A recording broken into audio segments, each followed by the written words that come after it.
Welcome to the Living Live Discourses on the Greatest Call channel, the global voice for expanding consciousness. In this extraordinary digital space, we aim to enlighten minds and broaden perspectives on various aspects of life. We're on a mission to elevate understanding and foster a global community of conscious beings.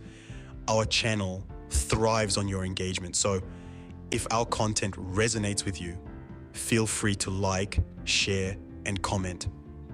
And if you're new here or haven't yet done so, hit the subscribe button to join our ever-growing family of curious minds. Your participation helps us spread the light of knowledge, a resource as vital to our existence as the air we breathe. Today, we embark on a journey into the labyrinth of the human psyche. We delve into the realm of understanding addiction and how to break any addiction. To comprehend addiction, we must first delve into its philosophical underpinnings. This is a journey into the labyrinth of the human mind, an exploration of the hidden alleys of our desires and habits, and an understanding of how the pursuit of pleasure can lead us into the chains of addiction. Let's start with one of the fundamental philosophical concepts, desire. Desire is a powerful force that drives our actions. From the desire for basic survival, needs like food and water, to the desire for love, success, and recognition. It is the engine that propels us forward in life. But when desires become insatiable, they can lead us down the dark path of addiction. This is because the very nature of desire is to crave for more. It's like a fire that keeps consuming, never satisfied, always yearning for more fuel. Now let's consider another key element in the philosophy of addiction, habits. Habits are the routines of behavior that are repeated regularly and tend to occur subconsciously. They are the patterns etched into the neural pathways of our brains. The more we engage in a certain behavior, the stronger these neural pathways become, and the more ingrained the habit becomes. When these habits involve the use of substances or behaviors that stimulate the release of dopamine, the pleasure hormone in our brains, they can easily spiral into addiction. Speaking of pleasure, let's delve into the concept of hedonism, which is the pursuit of pleasure and intrinsic goods. The hedonistic theory posits that all people seek pleasure and avoid pain. While this pursuit in itself is not harmful, when taken to the extreme, it can lead to addiction. This is because substances and behaviors that are addictive often provide a quick, intense burst of pleasure. However, this is followed by a crash, leading to a cycle of craving and indulgence that traps the individual in a vicious cycle of addiction. The philosophy of addiction also involves the concept of free will versus determinism. Do we choose to become addicted, or are we victims of circumstances beyond our control? This is a complex question that has been debated by philosophers for centuries. The truth probably lies somewhere in between. While we do have the freedom to make choices, our choices are also influenced by our genetic makeup, our environment, and our past experiences. Finally, let's consider the role of spirituality in addiction. Many philosophical traditions emphasize the importance of spiritual practices in overcoming addiction. These practices, such as meditation and mindfulness, can help us to become more aware of our desires and habits and to develop the inner strength to resist the pull of addiction. In essence, the philosophy of addiction is a complex web of desires, habits, the pursuit of pleasure, the debate of free will versus determinism, and the role of spirituality. It highlights the multifaceted nature of addiction, showing us that it is not just a physical phenomenon, but a complex interplay of our mind, body, and spirit. As we have seen, addiction is not just a physical phenomenon, but a complex interplay of our mind, body, and spirit. It is a journey that takes us into the depths of our desires and habits, into the heart of our pursuit of pleasure, and into the realm of our spirituality. But understanding this philosophy of addiction is the first step towards breaking free from its chains.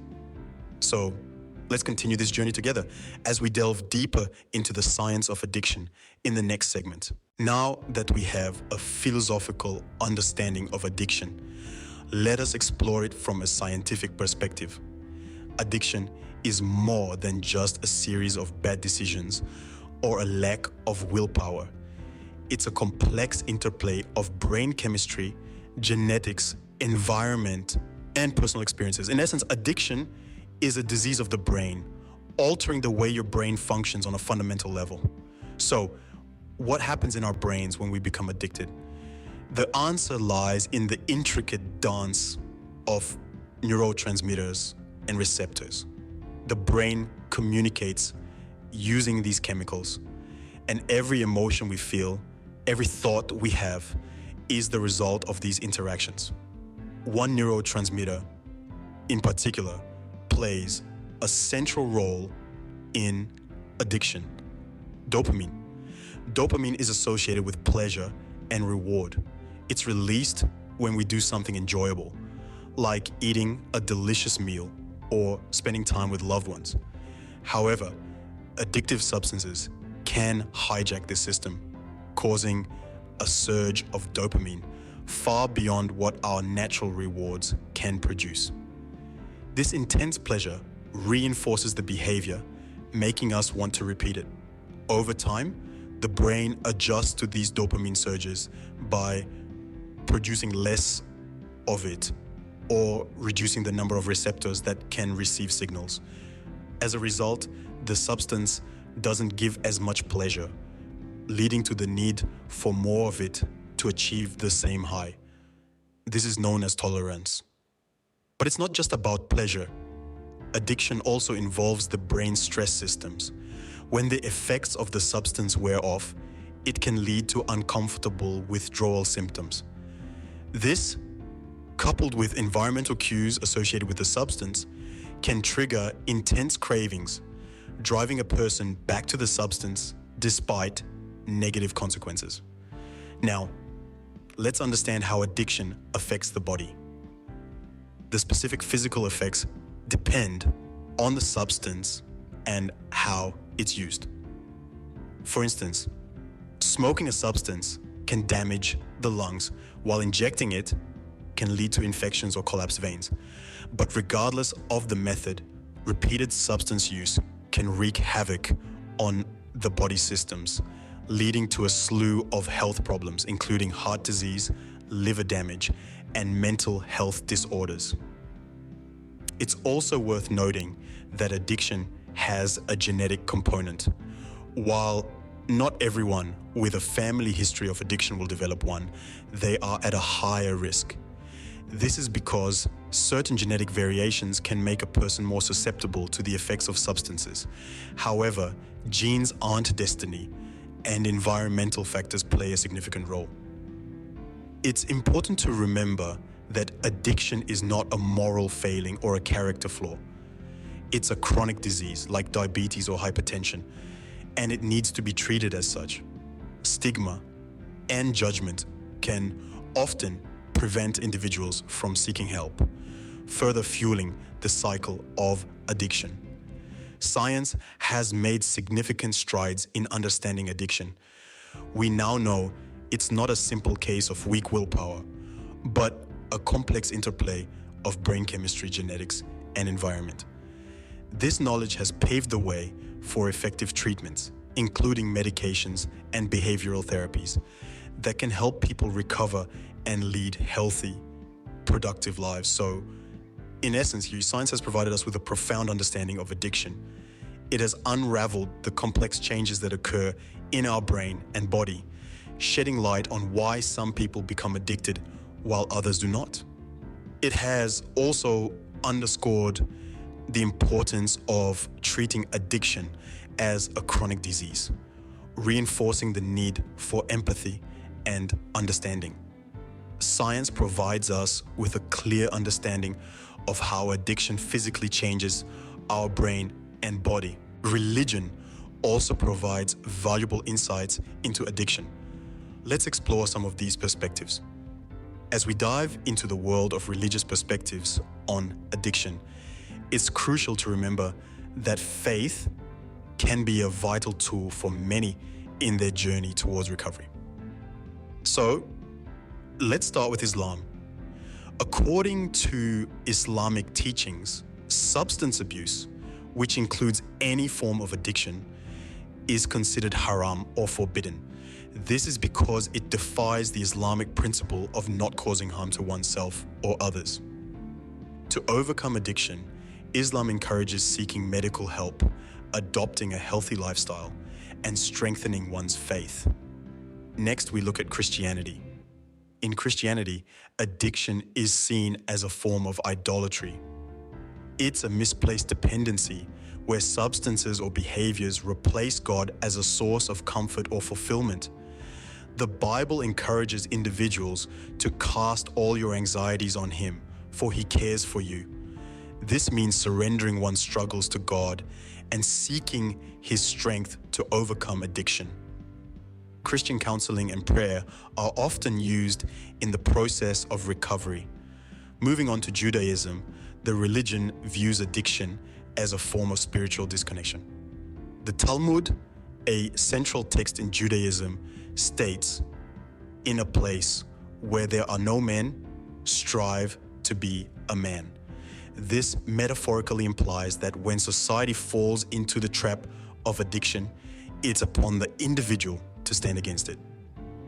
Judaism encourages community support, prayer, and learning from religious texts to combat addiction. Now, let's discuss Buddhism. In Buddhism, addiction is seen as a form of attachment that leads to suffering, a concept central to the Four Noble Truths. To overcome addiction, Buddhism promotes mindfulness and meditation practices to understand and break the cycle of craving and attachment. It's about recognizing our cravings, understanding them, and letting them go. Lastly, we arrive at Hinduism. Hinduism views addiction as a product of ignorance and lack of self-control, which are seen as barriers to spiritual growth. The Bhagavad Gita, a revered scripture, advises one must deliver himself with the help of his mind and not degrade himself. The mind is the friend of the conditioned soul and his enemy as well. This implies that self-realization and self-control are key to overcoming addiction. What can we glean from these religious perspectives? Each offers a unique viewpoint, but there are common threads woven throughout. All these religions emphasize the importance of self-control, community support, and spiritual growth. They also stress on the need to seek professional help when needed and to not stigmatize or judge those struggling with addiction. In Islam, it's about adhering to principles of health and harmlessness. Christianity encourages surrendering our struggles to a higher power. Judaism stresses on individual responsibility and communal support. Buddhism promotes mindfulness and understanding of our cravings. Hinduism emphasizes self-realization and self-control. These perspectives remind us that overcoming addiction is not just about the physical act of refraining from a substance or an activity. It's a holistic journey that involves the mind, body, and spirit. It's about healing from the inside out, reconnecting with our spiritual selves, and creating a supportive community around us. In conclusion, religion can provide a compass guiding us towards recovery. It can provide a sense of purpose, a community, and a set of principles that can help individuals navigate the often turbulent waters of overcoming addiction. While each religion has its unique perspective, they all stress on the importance of self-control and spiritual growth to overcome addiction. Understanding addiction is the first step. The next step is breaking free from it. Let's explore how. Addiction can feel like a chain, binding us to habits, substances, or behaviors that we know are harmful. But like a chain, each link is an opportunity for intervention, a chance to break free. So, how do we do that? Let's dive into the proven steps to break addiction and the roles of science, philosophy, and religion in this process. Firstly, acknowledging the problem is crucial. This is a tough step, but it's a necessary one. It's like opening your eyes to see the chain for the first time. You can't break a chain if you don't even know it's there. You have to accept that you're dealing with an addiction. It's not a character flaw or a moral failing. It's a complex condition that requires understanding and treatment. Next, seeking help is critical. You don't have to do this alone. In fact, it can be much harder if you try to. Reach out to professionals who understand addiction, like therapists, counselors, and addiction specialists. They can provide the tools and guidance you need to start breaking the chains. Science plays a significant role here. It helps us understand why we become addicted and what happens in our brains when we do. It provides evidence-based treatment options like cognitive behavioral therapy, medication-assisted treatment, and more. It teaches us that addiction is often a response to stress, trauma, or pain, and that addressing these underlying issues is key to recovery. Philosophy, on the other hand, helps us explore the deeper questions about addiction. Why do we seek out substances or behaviors that harm us? What does it mean to live a good life? And how does addiction prevent us from reaching that? By asking these questions, we can gain a deeper understanding of ourselves and our addictions. Religion can also be a powerful tool in overcoming addiction. Many faiths, including Islam, Christianity, Judaism, Buddhism, and Hinduism, offer teachings about self-control, compassion, and forgiveness that can be applied to recovery. They also provide communities of support, rituals for finding peace, and narratives of redemption and transformation that can inspire hope. After seeking help and understanding your addiction, it's time to build a plan. This will be your roadmap for breaking the chains. Your plan will be unique to you, tailored to your specific needs and circumstances. It might involve therapy, medication, support groups, or a combination of these. It might also involve lifestyle changes, like improving your diet, getting regular exercise, or finding healthy ways to cope with stress. Sticking to your plan requires commitment and persistence. There will be setbacks and challenges along the way. But remember, every setback is a setup for a comeback. It's not about never falling. It's about always getting back up. It's about learning from your mistakes and using them to become stronger. Lastly, remember to celebrate your victories, no matter how small they seem. Every day you're free from your addiction is a victory. Every time you resist a craving, make a healthy choice, or reach out for support when you need it, that's a victory. These victories add up, and they're the evidence that you're breaking the chains. It's important to understand that recovery is a journey, not a destination. It's not about curing your addiction once and for all, but about learning to manage it day by day.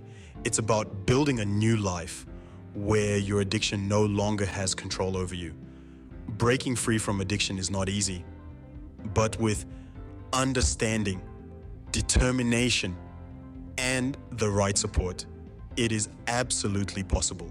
You are stronger than you think, and you have the power to break the chains. So, let's start breaking them. one link at a time. As we conclude our discourse on addiction, let's recap the key points we have discussed. We've journeyed through the complex landscape of addiction, from philosophical and scientific perspectives to the views held by various religions. We've delved into the heart of why we become addicted, the mechanisms that drive these compulsions, and how we can break free from these chains that bind us. Let's take a moment to remember that addiction is not a sign of weakness or a character flaw. It's a complex condition, a brain disease that's characterized by compulsive substance use, despite harmful consequences. We've learned that the roots of addiction can often be traced back to a combination of factors, including genetics, environment, and our own personal experiences. From a philosophical standpoint, we've explored how addiction can be seen as a misguided search for fulfillment and happiness, a pursuit of pleasure that ultimately leads to pain. This understanding underscores the importance of finding healthy and meaningful ways to achieve satisfaction and joy in life. On the scientific front, we've discussed how addiction alters the brain's reward system, creating a cycle of craving and consumption that's difficult to break. But we've also seen that science offers hope. Through understanding the brain's plasticity and the power of positive reinforcement, we can rewire our brains and break the cycle of addiction. Religion, too, offers insights into addiction. From Christianity's emphasis on forgiveness and redemption, Islam's focus on self-discipline and moral responsibility, Judaism's focus on community and spiritual healing, to Buddhism and Hinduism's teachings on mindfulness and detachment, each offers unique tools to combat addiction. In our final section, we've outlined proven steps to break any addiction.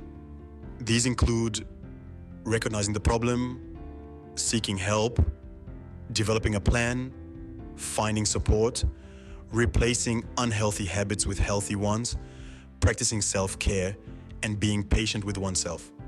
It's a journey of 1,000 miles that begins with a single step. As we wrap up, it's crucial to remember that overcoming addiction is not a solitary journey. It's a path that's often best walked with the support of others. Whether it's a trusted friend, a family member, a mental health professional, a religious leader, or a support group, don't hesitate to reach out for help.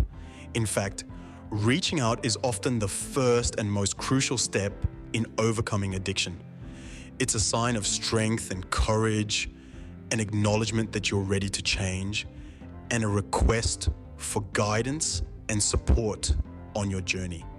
It's a step that's worth celebrating. And finally, believe in your ability to overcome. Remember that change is possible, that you have the strength and the resilience to break free from the chains of addiction. Believe in your capacity for growth, for transformation, for healing. Remember, you are not alone in your battle against addiction.